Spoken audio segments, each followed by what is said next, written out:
Sa isang bahay na ito, may isang ali na lumapit sa akin upang itugon ang kalagayan ng kanilang nanay. Siya ang senior citizen na si Nanay Pilomena. May iba't ibang karamdaman na iniinda na ang nag-aalaga na lang sa kanya kundi ang nagsasakripisyo niyang mga anak. Sa aking pagbisita, si Ate Annabel at Ate Maria Fe ang aking naabutan sa tabi ni Nanay Pilomena upang hindi siya mag-isa. At harap-harapan kaming nag-usap kasama ang kanyang mga anak. Meron silang hinihiling na kapatawaran at kunting tulong doon sa makakapanood ng kanilang video. Mga kapartners, patuloy niyo pong panoorin ang video at tapusin. Alamin natin ang kwento ng buhay ni Nanay Pilomena. Maghahanap ng matutulungan sa bawat barangay ng Northern Samar. Pinamumunuan ni Joey the Great at kanyang mga members na mababait. Boy Tabang, Edna Condor, Yansky TV, Baby Mix Vlog, Raymond Galosa. Sila ay laging mag-aabot sa atin ng pag-asa. Dito sa isang barangay sa bayan ng Lawang, Northern Samar, makikita ang iskinitang to na papunta sa bahay ni Nanay Pilomena. Kaya agad naming pinuntahan kasama ang aking team para bisitahin si Nanay Pilomena. At nakita ni Boy Tabang ang kanilang napakasimpleng bahay gawa sa pawid at luna. Kaya hindi na nagdalawang isip na tumuloy si Boy Tabang sa kanilang bahay.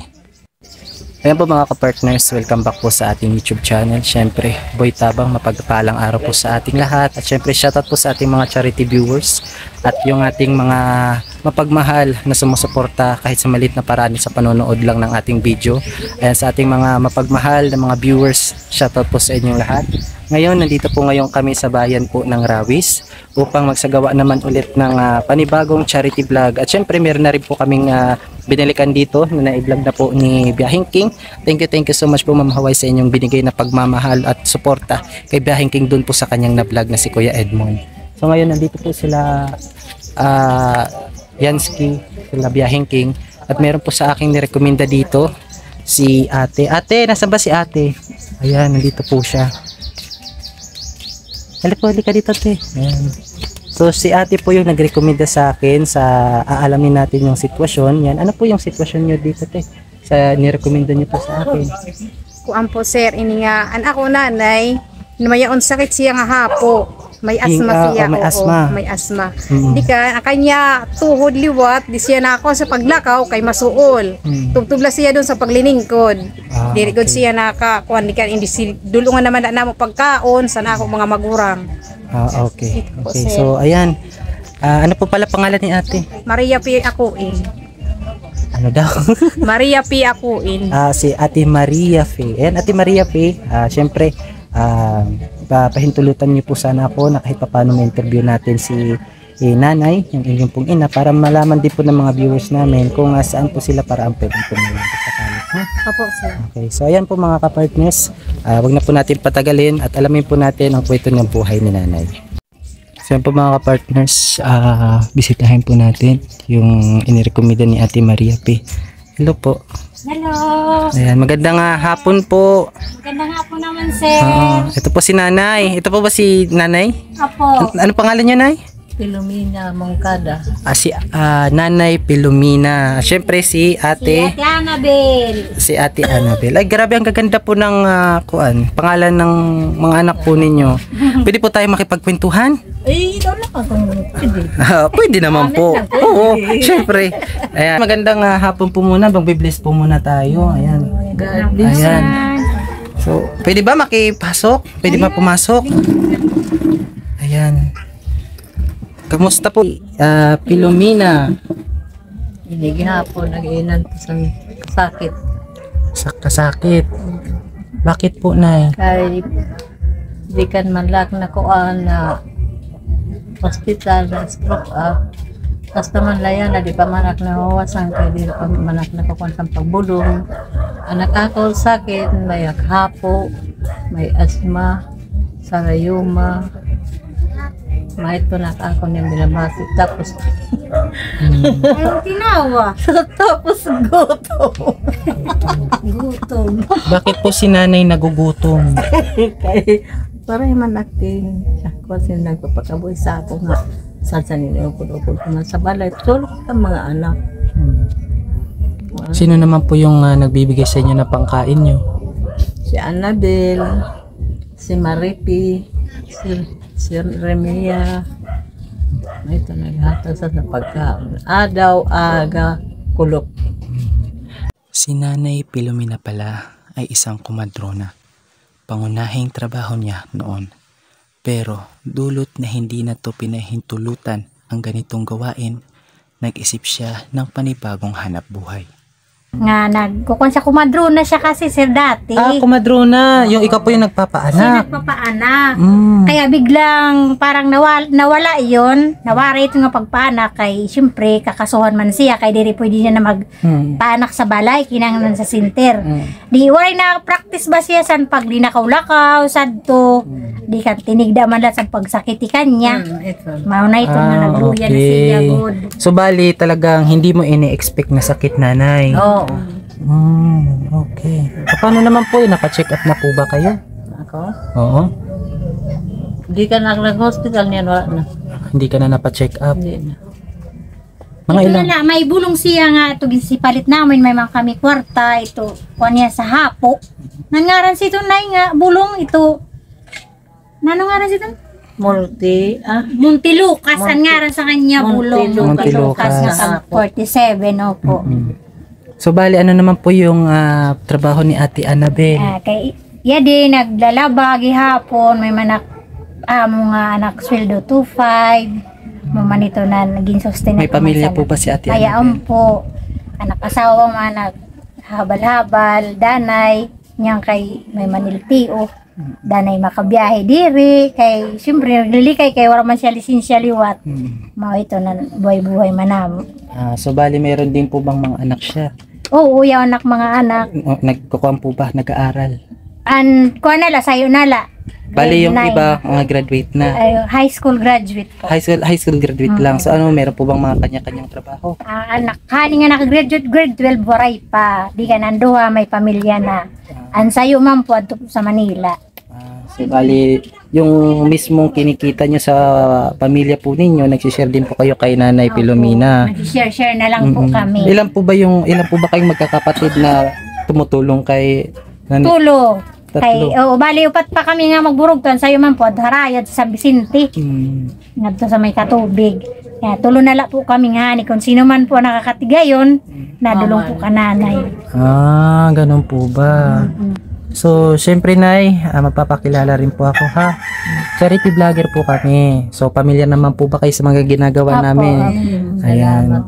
Oo, isa po kami charity vlogger at syempre pumupunta po kami doon sa mga iba't ibang barangay para maglinga po sa mga kagaya po ninyo. Sa amin po ngayong sitwasyon ay wala po kaming pwedeng maitulong kung sa pansarili lang namin. Bumibase lang po kami doon sa mga sponsor namin. Opo. Kasi ayan po mga ka-partners, no, kwento ko lang po sa inyo kasi nandito po tayo ngayon sa sitwasyon na yung mga views po natin ay talaga walang kakayahan para magkaroon ng revenue para doon po tayo kumuha ng pantulong or maibigay doon sa ating mga nakikilala na kagaya po ni Nanay Pilomena. Ayan, so bali Nay, ano po ba yung pwede naming maitulong sa inyo kung sakasakali? Pwede po kayong manawagan dito. Panawagan, ani mo karuyag Sigmund nga magaro kabulig ka raser. Ani mo karuyag. Ito. Kuwala kami sa iyo magtatawag na lang sa iyo. Dire, kung anong karuyag mo kanya hangyoon. Kung anong Ano po ba yung tulong ang pwede naming maitulong sa inyo? mabulig kan ra. Kaya anak ko magkunta, ginarong mabulig, kumbaga man tuyangan kitsang Ginoo. Ang paghingaw pa ko gihapon, kay base man ang pagkatrabaho. Kung gusto niyo po pa pang gumaling, ganon. Gusto niyo pang gumaling. Kung sa sitwasyon po natin ngayon, Nay, kailangan po muna kayo mapacheck up. Pero ano pa ba yung findings? Napacheck up niyo na po ba siya, Ate? Kay Annabel? dati yan, kanya, kuha nito nga, sulod na mo siya sa hospital, ito nga, na high blood nga siya. Pero, tikang siton, nga gin high blood siya, wala naman na mo siya ipacheck up otro. High blood lang po Oo, talaga. high blood lang talaga siya. So, bali na stroke din po ba siya? Ganon. Oo, pero sa kadayunan, man di man siya good stroke nga stroke, yung high blood, mataas talaga yung dugo niya. So ganito, Nay, kung sa kuwam ko po, sa idea ko po, kung hindi naman po yung totally na na-stroke siya, so bali, yung sarili mo lang na yung makakapagpagaling sa iyo. Kailangan mo lang mag-exercise ng umaga. Kasi yun yung minsan na nakikita ko, yung mga iba nga is talagang grabe kung na-stroke. Pero ngayon, dahil tinutulungan nila mismo yung kanilang sarili, pag umaga, sinagdang araw, talagang nagpa-practice sila maglakad kahit hirap sila. Ngayon, marami na akong nakikita nung hindi pa po ako vlogger. Ayan, marami po sa barangay namin yung na-stroke. So, sinipag po nila na talagang lumakad, madaling, yung talagang pagsikat talaga ng araw, ayan, naglalakad po sila, nagpapapawis. Ngayon, ayan, balik po sila sa normal. So, ngayon, yung kanyo po, yung siguro yung vitamins po na niresita po sa kanya, siguro pang alalil lang yun sa dugo po niya. Tama po ba? So, bali, kayo mismo rin po yung makakapagpagaling sa inyo. Wag lang po kayong mag-stay na nakaupo lang palagi. Kung meron kayong pwedeng gawin na hindi naman talaga gaano kabigat, kahit lang yung mag-exercise lang po kayo diyan sa inuupuan nyo, no? Tapos one day, try nyo pong maglakad. Hindi po ba siya nakakapaglakad? Nakakapaglakad naman siya, kaya lang, pag ito maihan hinahapo siya, hinahapo siya. Hinahapo. Oo. Kapag kahig-kahig doon ni Naga, nakakakahigad man siya, pero mula ito sige na nga kanya pag tinugbos, Hinihingal po siya. Nahingal siya. So ayun, Nay. So wala na po sa kinan nyo po, sa hiniling nyo na tulong, kayo po yung makakapagpagaling sa sarili nyo. So bali, kung example, meron po ba kayong another option na pwedeng hilingin na tulong? Kumbaga na kaya po ibigay namin kung sakasakali. Nano ko nun, karoyag mo pa, aron nga bulig, nano pa.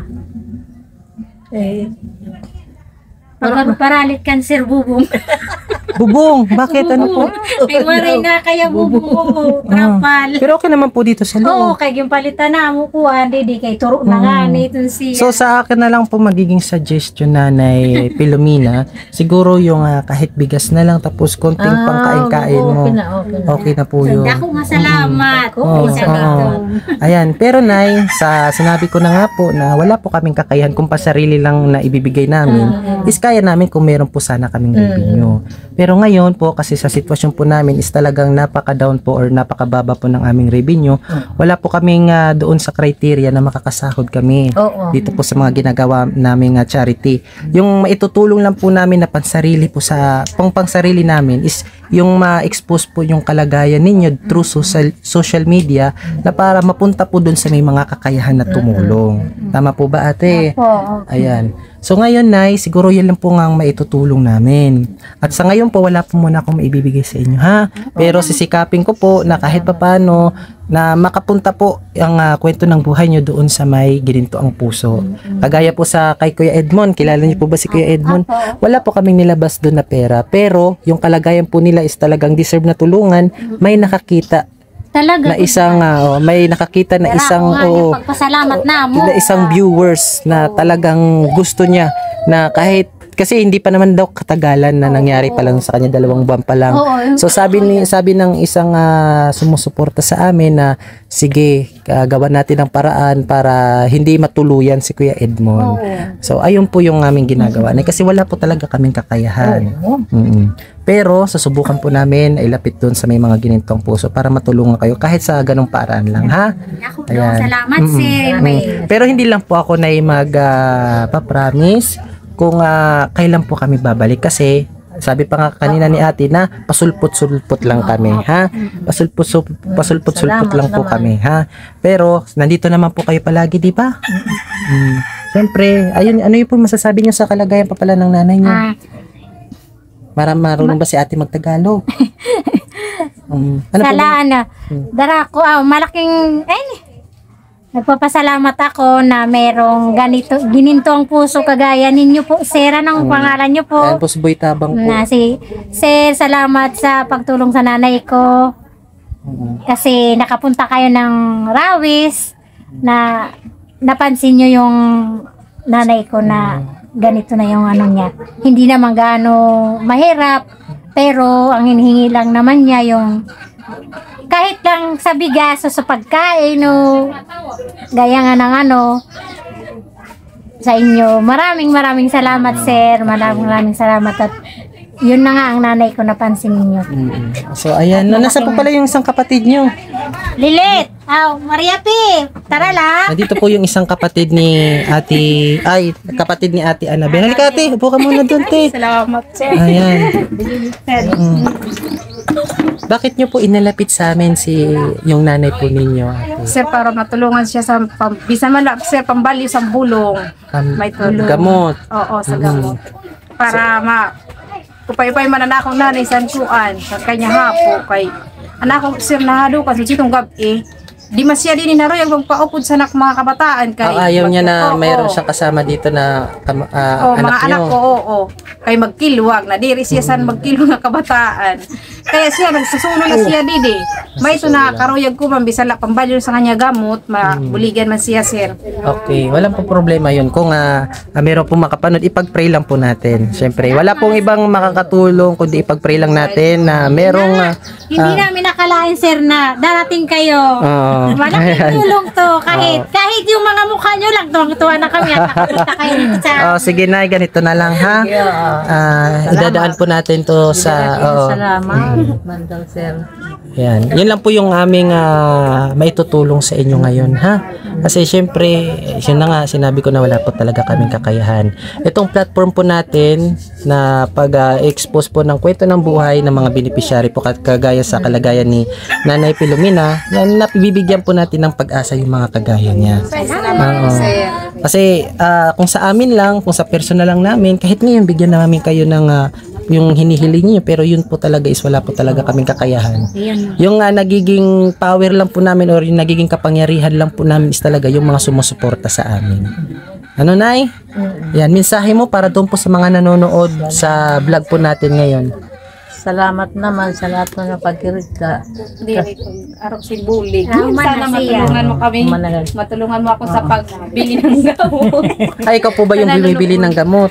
Kami sino ang makaano ng pera kung yung sobra-sobra man sa namin binibili na lang namin ng tinatalinguhan namin nga makapalit ng kami sa kanya. So ayun na kahit paano na pagkwentuhan na rin kita. So kung lalawigin pa natin yung pagkwentuhan baka pagbalik ko wala na tayong magiging topic. Diba? Diba? So ngayon dito lang po muna magtatapos yung kwentuhan natin, no? At syempre sana sa pagbalik namin ay talagang doon magtuloy-tuloy yung ating kwentuhan ha. Ayan, so salamat po sa inyo Ate Annabel, Ate Maria P. Thank you so much po sa pagpapatuloy. Nay, ipag-pray lang po natin, ha? Ayan, thank you so much po, Nay. Hindi naman pwede baya ng pag-pray kay mama na sa mga tao. Thank you, Nay. Yan, bye-bye po, ha? Bye-bye po. Thank you so much po. Bumalik kayo, sir. Ayan, te ha? Thank you so much po. Dinggin kaya ang munting kahilingan ni Nanay Filomena? Pati na rin ang kahilingan ng kanyang mga anak para sa kanya. Kayo pong mga manonood ang makakapagdesisyon ukol dito. Sana may mabuting puso ang makatupad sa kanilang kahilingan. Maraming salamat mga kapartners sa inyong panonood. Pa-like and share naman po ng ating video. Malaking tulong po yun sa amin. Laging nagkakaisa at palaging